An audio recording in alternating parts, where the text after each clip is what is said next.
வந்து நல்லா பெரிய கோழி, நாட்டுக்கோழி, முட்டை கோழியா வாங்கினேன். அப்ப அந்த முட்டை கோழியை வச்சு வீட்டுக்கு வாங்கிட்டு வந்தோம்னா ஒரு 4 நாள் கழிச்சு முட்டை வச்சிருச்சு கோழி. அந்த முட்டையை கொண்டு போய் என்னுடைய சூழ்நிலையை சொன்னா கண்ணீர் வந்துடும். கண்ணீர் விடக்கூடாது அப்படிங்கிறதுக்காண்டி நான் வந்து பேசிட்டு இருக்கேன்.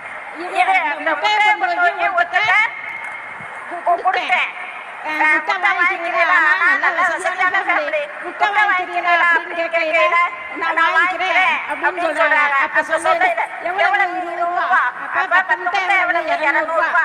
200 சரி 200 தான் கொடுத்துரு அப்படிங்கிறாங்க. அந்த 200 ரூபாயை நான் வாங்கிட்டு வரேன். அந்த 200 ரூபா வந்து எனக்கு முதல்ல மகளிர் உரிமைத்தோடு அந்த 200 ரூபா வந்துச்சு அந்த மாசம். அப்ப 1000 ரூபா பிளஸ் 200 ரூபா 1200 ரூபா எனக்கு அன்னைக்கு வருமானம். அப்ப அதை பார்த்து எனக்கு ரொம்ப சந்தோஷம். அடுத்த மாசம் ஒரு 1000 ரூபா.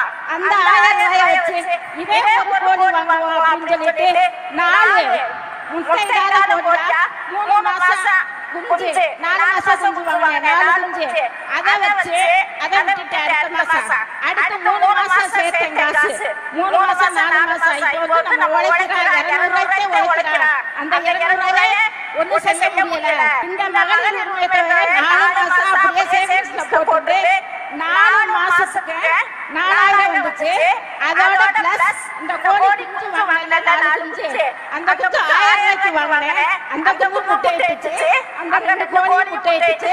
அதுல இருந்து பிளஸ் 1500 ரூபாய் வந்துச்சு. அப்ப இந்த 4000 பிளஸ் 1500 ரூபாய் நான் வந்து உழைச்சது குடும்பத்துல 1000 ரூபாய் எல்லாம் போட்டு ஒரு ஆட்டுக்குட்டி வாங்கினேன்.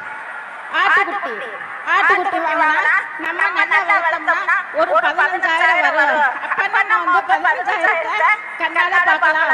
ஒரு ஸ்கூல் ஃபீஸ் கட்டலாம். புள்ள கேக்கும் ஒரு 5000 எங்க போறது, 10,000 எங்க போறது அப்படிங்கறத ஆடு வாங்கினேன்.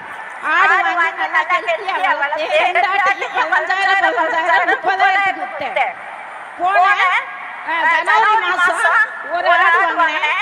ஜூன் மாசம் விட்டேன். எவ்வளவு? 10,000 விட்டேன். அந்த 10,000 எங்க பிள்ளைக்கு ஸ்கூல் ஃபீஸ் கட்டல. இந்த கணக்கு பண்ணி நான் வளர்த்தேன்.